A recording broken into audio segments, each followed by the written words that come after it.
বিশেষ পার্ট আমার লাইফের। আমার যখন আর্থ হয়েছে ওই দিন রাত 3টার সময় উঠে আমি হাউ হাউ করে কান্না করতেছি, মানে পুরো বাসার সবাই জড়ো হয়ে গেছে যে আল্লাহ কি হয়েছে, আমার সাথে কিছু হইলো বা কিছু, মানে পুরো চিৎকার করে কান্না করতেছি। আব্বু আম্মু সবাই চলে আসছে, কি হয়েছে কি হয়েছে, ও তো পুরো মানে ভয় পেয়ে গেছে, আতঙ্ক, তোমার কি হয়েছে?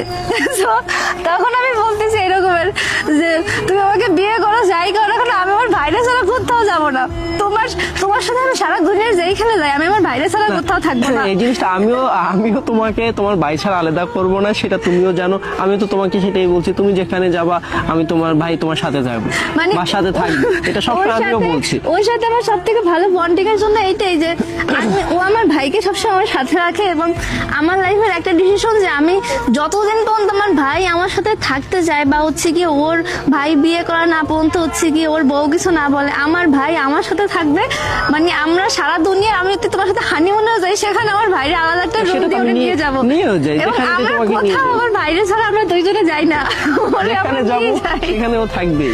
আমাদের লাইফে আসলে ও ছাড়া মানে আছে না যে আব্বু আম্মুর কাছ থেকে আমরা অ্যাডপ্ট করে নিয়ে এসেছি, ব্যাপারটা হয়েছে কি এরকমের যে আমি আব্বু আম্মুর সিঙ্গেল করে দিয়েছি, কিন্তু আমার ভাই লাগবে, আমার সারা দুনিয়া শেষ হয়ে যায় কিন্তু আমার ভাই লাগবে। সেটা তোমার নতুন করে বলতে হবে না, সবাই জানে যে তুমি যেখানে যাবা তোমার ভাই সেখানে থাকবে।